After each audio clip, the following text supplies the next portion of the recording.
नमस्कार, मैं हूं मृत्युंजय कुमार झा।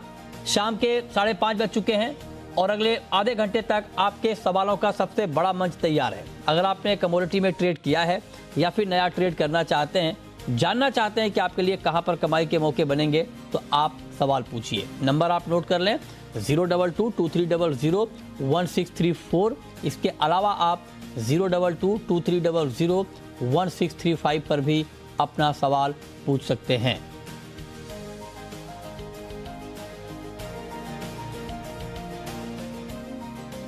और चलिए, आज की चर्चा में हमारे साथ 4 खास मेहमान जुड़ रहे हैं। हमारे साथ हैं पुखराज चोपड़ा, एग्रीकल्चर मार्केट के जाने माने एक्सपर्ट। मनोज जाजू हैं, ग्वार ट्रेडर हैं। भाविक पटेल हैं, ट्रेड बुल्स के। रवि दियोरा हैं, कुंवरजी ग्रुप के। आप सभी का बहुत बहुत स्वागत है। और चर्चा की शुरुआत गोल्ड के साथ करेंगे, क्योंकि गोल्ड में तेजी बढ़ रही है और इस वक्त MCX पर गोल्ड का भाव करीब करीब 200 रुपये ऊपर है और 49,340 के स्तर पर गोल्ड में ट्रेड हो रहा है। हालांकि कुछ देर पहले 49,400 के भी ऊपर गोल्ड का मार्केट चला गया था। करीब करीब 300 रुपए की तेजी थी। लेकिन अब सवाल यह है कि क्या गोल्ड की ये तेजी टिकेगी, बढ़ेगी? बताइए भाविक जी। गुड इवनिंग मृत्युंजय जी। देखिए, लग रहा है कि शायद गोल्ड अभी कंसोलिडेट हो रहा है। बल्कि जो डॉलर इंडेक्स जो स्ट्रांग हुआ था उसके बाद आज अगर देखें तो वो भी थोड़ा पीछे आया है, तो उसकी वजह से थोड़ा बेस बन रहा है। आई थिंक 1620 1600 एक बहुत इंपॉर्टेंट सपोर्ट है गोल्ड के लिए। अगर वो ब्रेक नहीं करता तो पहले भी हमने देखा है कि वहाँ से थोड़े बाइंग भी आता है और सपोर्ट भी मिल रहा है। तो मुझे लग रहा है कि आज के दिन शायद इवनिंग सेशन में थोड़ा और अपसाइड हम देखने को मिल सकते हैं। तो इंट्राडे जो अक्टूबर कॉन्ट्रैक्ट है वो अराउंड 49,300 के करीब आता है, तो मैं रिकमेंड करूंगा लॉन्ग की 49,100 के स्टॉप लॉस से, और इंट्राडे टारगेट रहेगा 49,600 का। ठीक है, तो गोल्ड पर आपकी राय बाइंग की। 49,600 का टारगेट, 49,300 पर आप खरीदें, 49,100 का स्टॉप लॉस। चांदी में क्या करें रवि जी आज के लिए? डेफिनेटली वहां भी शॉर्ट कवरिंग का मूव है, साथ में आज बेस मेटल्स का भी सपोर्ट और डॉलर इंडेक्स बॉन्ड यील्ड दोनों में आज एक थोड़ा बहुत स्थिरता आ रहे। तो मुझे लग रहा है कि गोल्ड के साथ सिल्वर में भी थोड़ा शॉर्ट कवरिंग का मूव रहना चाहिए।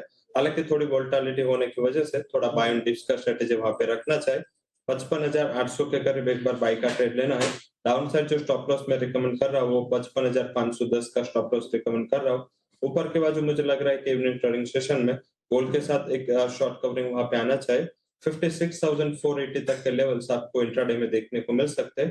तो मुझे लग रहा है कि वहां पे भी एक शॉर्ट कवरिंग का मूड है। एंड अगर डॉलर इंडेक्स 113.50 के नीचे स्टेबल रहा तो ये शॉर्ट कवरिंग अच्छा आ सकता है। ओके, तो ये राय आपकी हो गई चांदी पर। 56,480 का टारगेट है, 55,800 पर बाइंग की कॉल, 55,510 का स्टॉप लॉस आप सिल्वर में लगा सकते हैं। अब आते हैं क्रूड पे। क्रूड पर आपका व्यू क्या होगा भाविक जी? क्योंकि आप देखिए क्रूड में बहुत तेज गिरावट आई, 85 के नीचे आ गया भाव। आज रिकवरी आ रही है, इसके पीछे की वजह ये, एक तो मैक्सिको की खाड़ी में तूफान से उत्पादन में कुछ कमी की आशंका जताई जा रही है, उसका एक थोड़ा सपोर्ट मिलता हुआ दिख रहा है। क्या कुछ और सपोर्ट मिलेगा, कुछ और दाम बढ़ेंगे? आई थिंक 80 के नीचे ब्रेंट मुझे नहीं लग रहा कि सस्टेन हो सकता है। बट अगर टेक्निकली देखें तो अभी भी टेक्निकली वीक ही है, क्योंकि चार्ट शॉर्ट टर्म चार्ट पे लोअर लोअर लोअर हाई दिखा रहा है। और आज के दिन अगर इंट्राडे सेशन में भी देखो तो 6422 का जो हाई है वो उसने 3 बार मल्टीपल टाइम एक रेजिस्टेंस लिया है और उसके बाद उसके ऊपर सस्टेन नहीं कर पा रहा है। तो हालांकि मुझे लग रहा है कि शॉर्ट टर्म में कहीं ना कहीं थोड़ी बहुत रिकवरी ज़रूर से आएगी, बट इंट्राडे पर्सपेक्टिव मुझे अभी भी वीकनेस ही दिख रही है। तो आज के दिन जब तक आई थिंक 6422 के ऊपर नहीं जाता है तब तक वही स्टॉप लॉस से शॉर्ट कर सकते हैं। टारगेट नीचे का रख सकते हैं 6310 का। ओके, तो ये राय आपकी हो गई क्रूड के ऊपर। मेटल में कोई टॉप पिक आज के लिए रवि जी आपकी? जरूर से मेटल में भी मैं आज उम्मीद कर रहा हूँ कि थोड़ा बहुत शॉर्ट कवरिंग का ट्रेड होना चाहिए। आई थिंक ये रैली सस्टेन होगी, थोड़ा बहुत हायर लेवल पे मुनाफा वसूली करने वो भी एक एडवाइस हो सकते हैं। आज के लिए मुझे लग रहा है कि जिंक में बाय करना है। जिंक में 267.40 के करीब मैंने बाय का रिकमेंडेशन दिया है। 272 के 1 से 2 ट्रेडिंग सेशन में टारगेट देखने को मिल सकते हैं। 264 का स्टॉप लॉस लगा है। एक कमोडिटी है जहां पे इन्वेंट्री का इतना बिल्डअप देखने को नहीं मिल रहा है लंदन मेटल एक्सचेंज में, और इन्वेंट्री के लेवल स्टेबल है। कॉपर एंड एल्यूमिनियम में हार्ड लेवल से रेजिस्टेंस इस हिसाब से आ रहा है क्योंकि वहां पे एलएमई पे इन्वेंट्री काफी बिल्ड हो रहे हैं। तो मुझे लग रहा है कि वहां पे थोड़ा बाइंग से बचना चाहिए। बट जिंक अच्छे कमोडिटी है बाइंग के लिए, वहां सप्लाई की भी किल्लत है। एज वेल एज देखे तो ये अगर यूरो का फिर से रीइमर्ज हुआ एनर्जी क्राइसिस, तो मुझे लग रहा है ये मेटल में एक अच्छा शॉर्ट कवरिंग दिखना चाहिए। ओके, तो आप कह रहे हैं कि जिंक में अच्छा शॉर्ट कवरिंग दिखना चाहिए।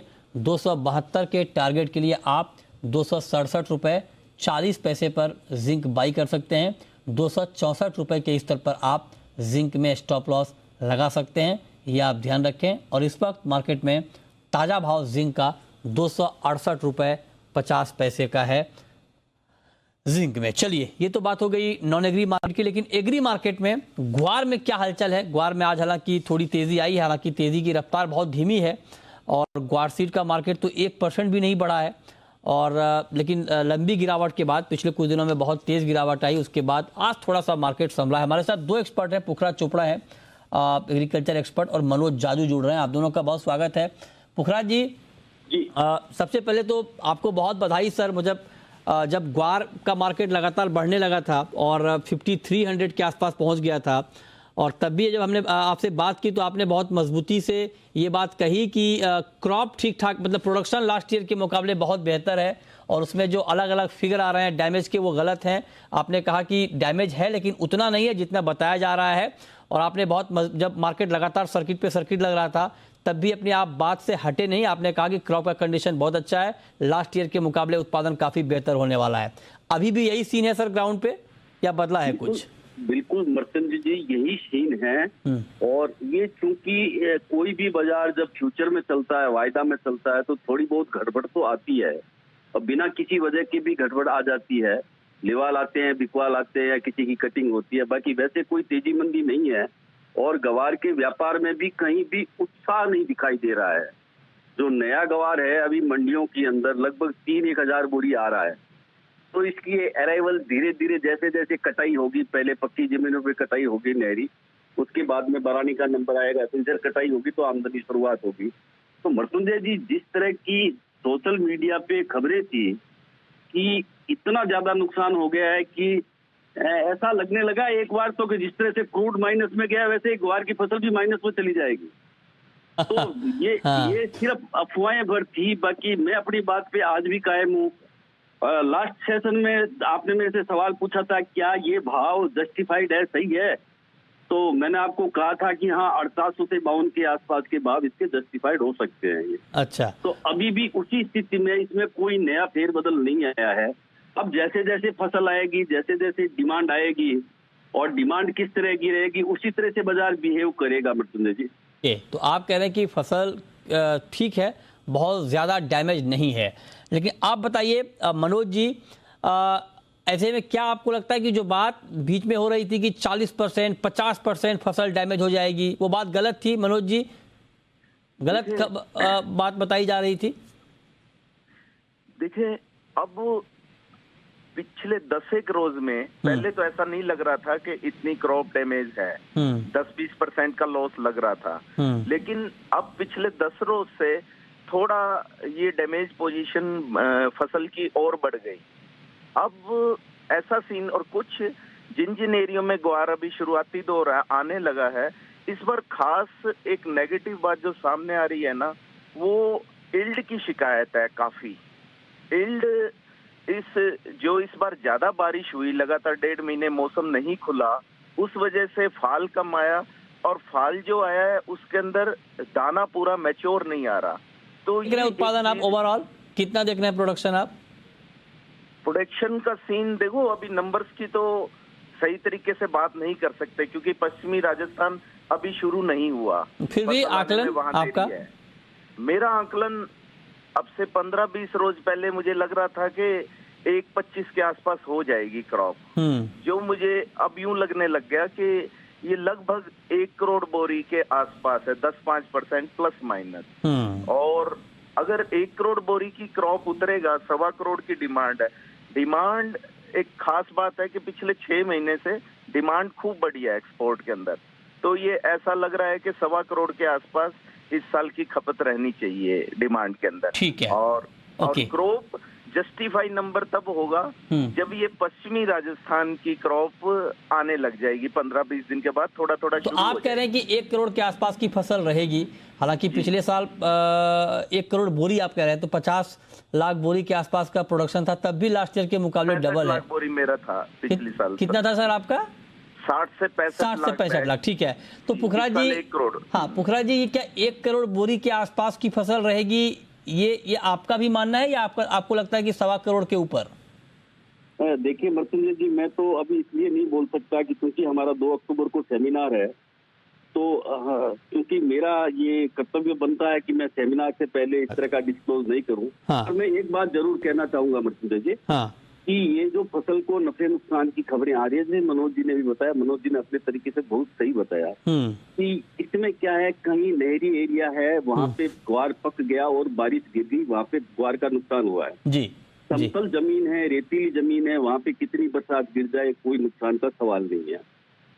टिब्बों की जमीन है, वहाँ पे यदि बरसात हुई है तो वहाँ नुकसान नहीं है। और जहाँ गर्मी के झोले चले हैं, जहाँ ज्यादा गर्मी चली है, तो उस जगह पे पौधे को नुकसान हुआ। इसमें क्या है, छोटी एरिया फसल की होते हुए भी इतना अलग अलग सिनेरियो है कि कोई ये कह दे कि फसल खराब हो गई, बर्बाद होगी, तो वो एक छोटे क्षेत्र के बारे में बता सकता है। जहाँ तक बरसात की खबर की बात है कि बरसात से जो नुकसान हुआ है, हाँ ये मैंने बहुत पहले बता दिया था कि गंगानगर, हनुमानगढ़ और हरियाणा में जो पहले बरसातें हुई थी उससे 25-30% का नुकसान हो चुका है। तो हम उस नुकसान की तो वापस गिनती ही नहीं करते हैं, उसको तो उस नुकसान को हम मान ही चुके हैं। नए सिरे से जैसे नुकसान की बात है, अब जो बरसातें हुई है उसमें नुकसान नहीं है, उसमें क्वालिटी डैमेज हो सकती है, क्वांटिटी डैमेज नहीं होगी। क्वांटिटी में कोई डैमेज आने वाला नहीं है, क्वालिटी में डैमेज आ सकता है। ठीक है। और मैं एक बात और यहाँ पे कर दूं साहब, कि जो सिनेरियो बताया जा रहा है कि जिस तरह से आगे की डिमांड आएगी, देखिए उन सभी बातों पे निर्भर करता है कि वैश्विक स्थितियां अभी क्या है। वैश्विक स्थितियों में यदि गड़बड़ आती है तो हमारी ये सिर्फ कल्पना ही रह सकती है कि डिमांड बहुत ज्यादा आएगी। हाँ, 2011-12 की तरह डिमांड आ जाए तो इसके सब भाव बन सकते हैं, हर भाव खुले हैं। ओके, बिल्कुल सर, कोई दिक्कत नहीं है मर्तुंजय जी, ये स्पष्ट सी बात है समझने के लिए। ठीक बात। अब रवि जी आप बताइए, नेचुरल गैस में कोई ट्रेड सर इस वक्त इस भाव पर? नेचुरल गैस में मैं ऑप्शन से ट्रेड देना चाहूंगा। मुझे लग रहा है कि एक तेजी के साथ वहां पे कारोबार हो रहा है और लोअर लेवल से ऑलमोस्ट 60-70 पॉइंट की तेजी आ चुकी है। तो मुझे लग रहा है कि वहां पे एक आप कॉल ऑप्शन से ट्राई कर सकते हैं। 600 के स्ट्राइक का कॉल ऑप्शन 42-43 के करीब चल रहा है, वहां पे मैं बाई की एडवाइस दूंगा 30 के स्टॉप लॉस के साथ। अपर साइड मेरा मानना है कि ये जो कॉल ऑप्शन है वो आपको 60 एंड 70 तक के लेवल आज ही दिखा सकता है। एंड अगर हम डायरेक्टली प्राइस की बात करें तो मुझे लग रहा है कि एक बार 600 तक के लेवल नेचुरल गैस में दिखने को मिल सकते हैं। जो लोग फ्यूचर में 600 का लेवल आप कह रहे हैं कि दिख सकते हैं। चलिए अब हम शुरू करते हैं सवाल जवाब। पहला सवाल है फरहान का, पूछिए फरहान जी। गुड इवनिंग सर जी। गुड इवनिंग, पूछिए सर जी। मेरा सवाल मेन तौर पर है, अब अक्टूबर का महीना लगने वाला है और दोनों सर से सवाल है, रवि देवड़ा सर से और भाविक सर से। अक्टूबर के महीने में क्या टारगेट? चलिए अब भाविक जी बताइए क्या होगा मेंथा में अक्टूबर में? जो देखिए सिंथेटिक मेंथा की वजह से आई थिंक जो ये मेंथा है उसके प्राइसेस हमने काफ़ी लगातार दबाव में ही देखने को मिले और मुझे नहीं लग रहा है कि अक्टूबर में ज़्यादा हमें तेज़ी देखने को मिलेगी। आई थिंक मेरा रेंज यही रहेगा 950 से 1000 के बीच में। और मैंने पहले भी बताया था कि मुझे लग रहा है कि शायद वापस 980-970 के आसपास भी आ सकता है, बट फिलहाल मुझे अभी बड़ी तेज़ी नहीं दिख रही है। ठीक है, पारस हैं नेक्स्ट कॉलर हमारे साथ, पूछिए पारस। हल्दी में क्या लगता है? टर्मरिक में? ओके हल्दी, हाँ जी बताइए रवि जी। आज तो 56 रुपए बढ़कर टर्मरिक का वायदा बंद हुआ है 6868 पे, क्या करना चाहिए टर्मरिक में बताइए?